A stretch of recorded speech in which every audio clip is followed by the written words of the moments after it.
どうも、勝手に電力2.0始めたいと思います。1196回目というところで、このマレーシアの電力事情みたいなところですね。特にマレーシアっていうのは、実はシンガポールはちょっとず抜けてるので、あれですけども、比較的、GDP というところも見てもですね、アセアンの優等生と言われるような、マレーシアの脱炭素というところが、どういうような再エネ目標を立てられているのか、みたいなところをですね、少し勉強してみたいなと思っていますと。Renewable Energy Malaysia The Timeline ということで、Renewable Energy RE was first introduced the fifth fuel、5番目の燃料だと。An alternative source of the country's world generation in 1999, it was part of government's intent to diversify the energy mix in the country. Various initiative programs and strategies have seen been introduced and implemented to support the growth of RE technology throughout 21 to 2020. Under the 18th Malaysia Plan 21 to 25, the Small Renewable Energy Power SREP program was introduced along with the biomass power generation and cogen full-scale model demonstration biogen project, leveraging the readily available oil palm-based byproduct for small-scale electricity generation. Ninth Malaysia Plan 26 to 2010 recorded further progress with the development of rooftop solar becoming prominent through the Malaysian Building Integrated Photovoltaic (MBIPV) project. The MBIPV PV project focused on the policy development of grid-connected PV system market and incentive measures and capacity for rooftop. The programs and the project implemented under the 8th and 9th plan led to the subsequent development of the National Early Policy and Action Policy Plan in 2010, aiming to establish a policy guide for early development in Malaysia. NLEP AP further paved the path for early development in the 10th Malaysia 2011 to 2015 as one of the key new areas of growth in the energy sector. During this period, the Renewable Energy Act 2011 and the Sustainable Energy Development Authority Act 2011 were enacted, leading to the establishment of Sustainable Energy Development Authority Malaysia as a designed authority for early development in Malaysia. The feed-in tariff FIT scheme was also introduced and implemented in 2011. これ面白いですね。フィットのところが、かなり近いですね。To catalysis and the growth of grid-connected RE Peninsula, Malaysia, Sabah, and Labuan. The initiative to promote early growth project processed further under the 11th Malaysia Plan 2016 to 2020 solar auctioning and rooftop solar quote was released for the very first time through the large-scale solar net energy metering and self-consumption program. By the end of the 11th plan, the growth of RE capacity in Malaysia has substantial from the base 53 megawatt of RE connected to the grid without large hydro. Between 21 to 29 to a total installed capacity of 1.6 gigawatt between 2011 to 2015. By December 2020, cumulative RE capacity have reached 2.8 gigawatt or 8.45 gigawatt with the inclusion of all RE resources. Moving forward, Malaysia aims to achieve the higher RE growth from the existing 23% or 8.45 gigawatt hour in its power installed capacity. Malaysia Renewable Roadmap projected to increase the share of RE to 31% or 12.9 gigawatt in 2025. まさに31%、12.9ギガワットですね。and 40% or 18 gigawatt in 2035. The early initiative under this roadmap are expected to support Malaysia's commitment to greenhouse gas GHG emission reduction. Under the Paris Agreement led to the United Nations Framework Convention on Climate Change, UNFCCC, Malaysia's global climate commitment is reduce its economy-wide carbon intensity of 45% in 2030 compared to 25 level. Liberalization of the government's vision is crucial supporting the nation to achieve its nationally determined continuous NDC targets. The role of energy sector in positive pandemic and economic recovery. The COVID-19 pandemic has impacted the growth of global economy. However, the RE sector was relatively resilient in withstanding the economic adversity of the pandemic. Countries around the world have embarked on accelerating the deployment of RE as two-pronged strategy for post-pandemic economic recovery and sustainable energy transition. In Malaysia, a total of 1,000 megawatts of large-scale solar project, 500 megawatts of solar rooftop quotas, and 188 megawatts of non-solar quotas were offered to allow investment opportunities and boost the country's post-pandemic economic growth. The pandemic situation has also brought forth greater social and economic opportunity for business and policymakers in Malaysia to embark on greater environmental, social, and governance commitment. There are increasing interest from corporations in Malaysia to realign their strategic path towards sustainability as there is growing awareness that it is integral to financial health. The need for post-pandemic economic recovery and the need to be aligned with current energy mega trend warrant for the government to review its medium and long-term target and strategies for RE development in the country. Therefore, this Malaysia Renewable Energy Roadmap is introduced to realize the government's future RE aspiration with the anticipated cumulative investment of MER 53 billion and 46,336 numbers of job opportunities. Malaysia Renewable Energy Roadmap, MYLEAR. Malaysia Renewable Energy Roadmap, MYLEAR, is a formulation of strategic framework aimed at achieving 31% RE share in the national capacity mix by 2025 and attaining decarbonization of the electricity sector by 2035. My RER vision is upheld by 4 technology-specific pillars and 4 enabling initiatives. The strategic framework calls for concerted and coordinated action from collaborations between various stakeholders in allowing Malaysia to tap into the huge potential made available through RE projected to promote improved economic, environmental, and social outcomes. Vision, pathway towards low carbon energy system. Technology specific pillars, solar, accelerating rooftop PV deployment, and the rollout of large scale solar to create new business models. Bioenergy, new business model to leverage bioenergy resources, hydro, leverage full hydro potential, new solutions and resources post 2025, explore development and demonstration of new energy technology, energy initiatives, leverage future-proofing electricity market for RE opportunities, improve access to financing, shape human capital and infrastructure, increase system flexibility. やっぱりフレキシビリティが出てくるんですね。My RER, the milestones and aspirations. Fossil fuel generation sources remain dominant in the nation's installed capacity mix. The share of RE in Malaysia remains below the global and regional average. まだ平均いってないですね。As of the end of 2020, RE accounted for 23% of the national power installed capacity compared to the global average of 37% and the Southeast Asia regional average of 30%.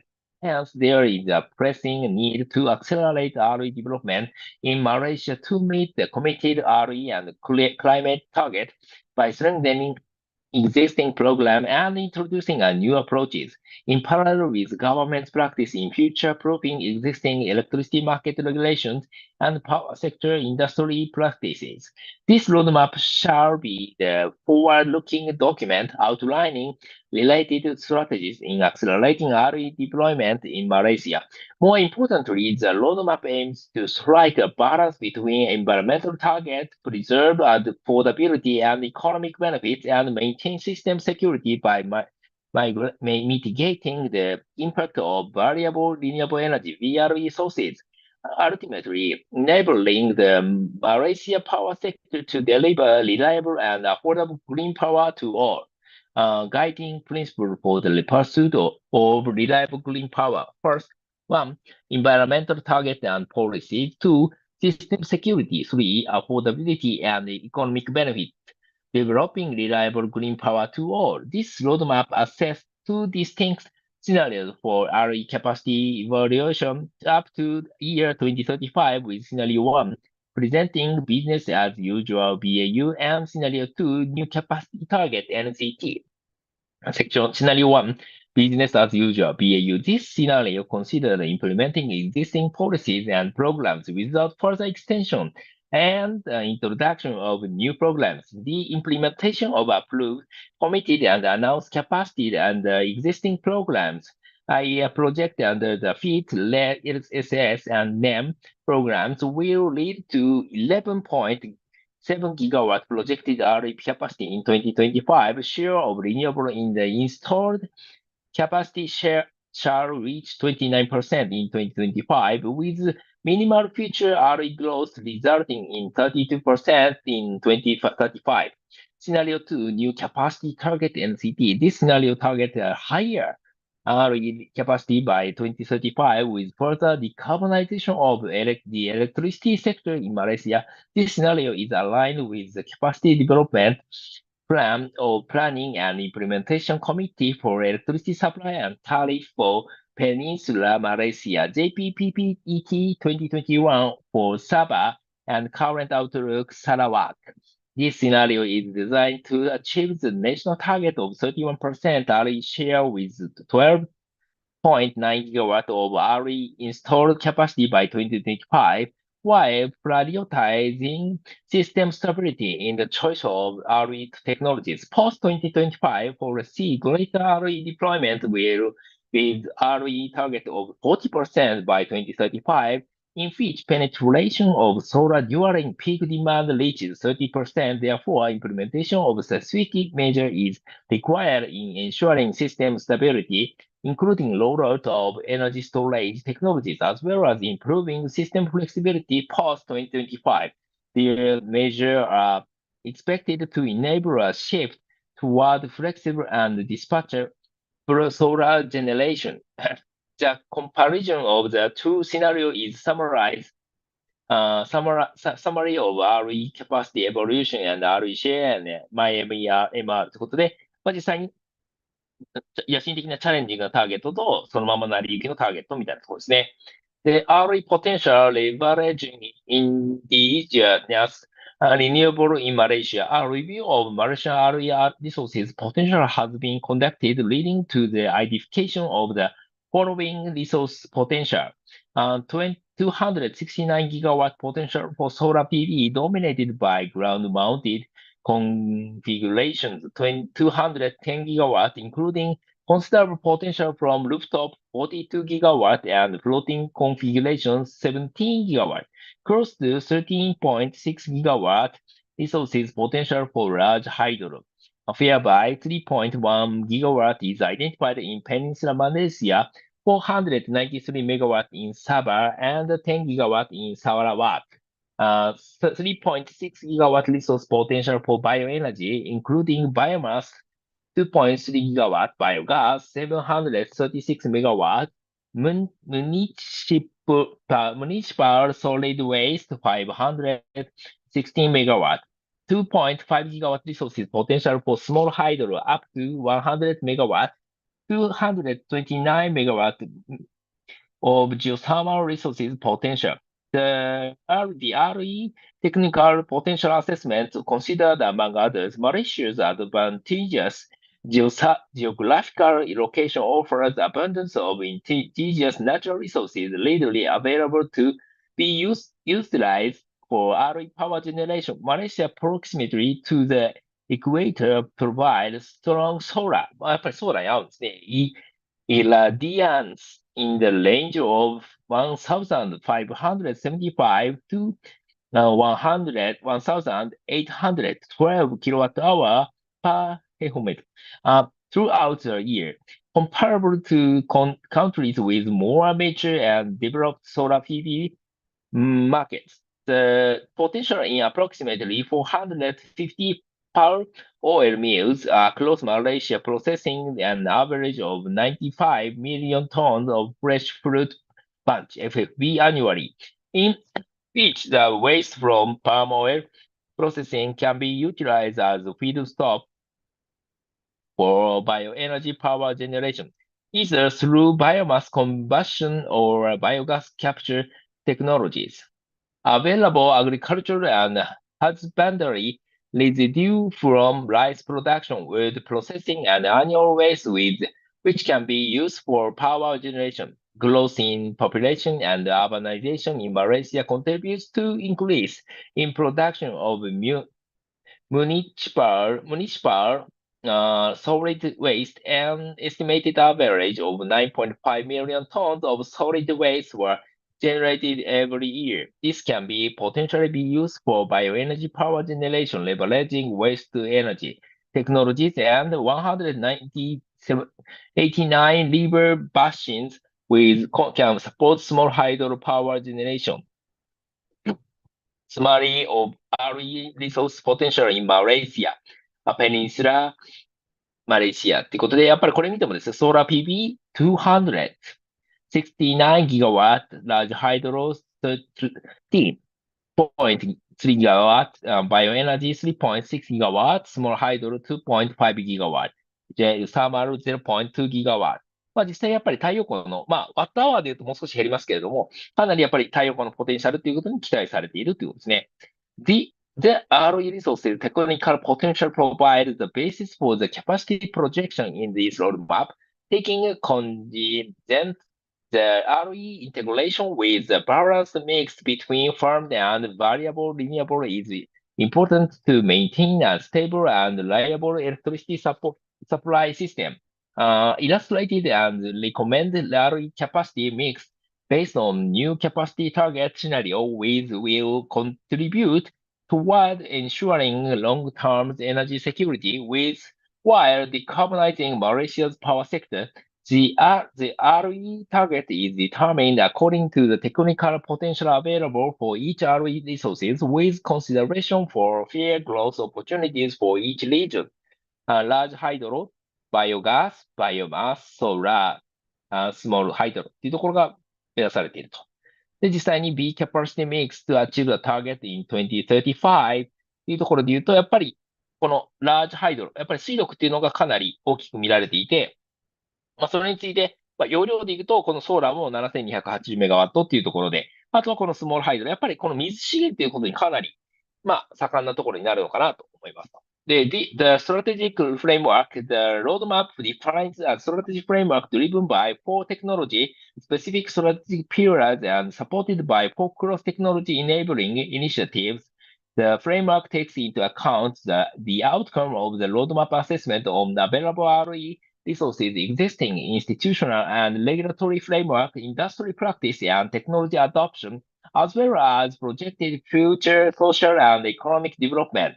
Key actions are planned to realize respective milestone targets up to year 2025 and post-2025 to 2035. Roadmap strategic pillars. The roadmap strategic pillars milestone development target for 2025 will be achieved through enhancement of existing program. Meanwhile, the 2035 development milestones will be achieved with the implementation of new business model in line with government strategy in future-proofing its existing electricity market, regulatory and power sector industry practice. Strategic pillar, solar. The solar energy pillar is built upon existing program, but to be complemented with the possibility of introducing new business models. The key action toward 2025 for SP1 are as follows. One, renewable future name program for rooftop solar and the offtake tariff to gradually converge with the energy costs for more equitable socialization of grid and system operation costs. Decrease in name tariff and grandfathering of contract will be continued to increase incentives for early movers, supporting the rate of uptake under names. Two, explore new business model in addition to those enabled by the NAME and the LSS program. These includes corporate PPA, third-party access framework, and provide greater avenue for distributed generations. monetization of environmental attributes through renewable energy certificates, and three, explore LSS option focusing on modern technologies with lesser land use, such as floating solar. The potential implementation of existing hydroelectric basins and water bodies shall be accessed to address the large land requirements while utilizing the existing grid connection facilities. Engagement and involvement of state governments to identify suitable sites for solar development will be enhanced, thereby de-risking solar projects and allowing solar costs to decrease. The key auction for post-2025 shall increase the introduction of the early program framework as follows. One, improve and continue solar auction to ensure competitive tariff. Auction format will be regularly reviewed to align with evolving technical advances and best global practices. Two, explore a framework for deployment of solar quotas based on directed corporate offtake or different forms of PPAs. Three, enhance existing rooftop programs, including exploring possible frameworks to allow non-utility off-takers a name. And five, facilitate, encourage, and increase participation of government agencies in government solar rooftop programs. Sustainable pillar B, bioenergy. The bioenergy pillar aims to increase bioenergy capacity by supporting the rollout of biomass, biogas, and WTE capacity, and the existing fit via new business models, as well as exploring potential opportunities in bio-CNG and bio-co-farming. The key auction towards 2025 for SP2 are one, explore the feasible for clustering for bioenergy power for power generation to improve project economics. Two, access auction systems beyond the fit to support additional capacity built up for post 2025. Three, conduct a feasible study of grid extension to allow additional development of bioenergy cluster by encouraging off-grid bioenergy power plants to repower and upside, as well as building new off-grid and microgrid power plants.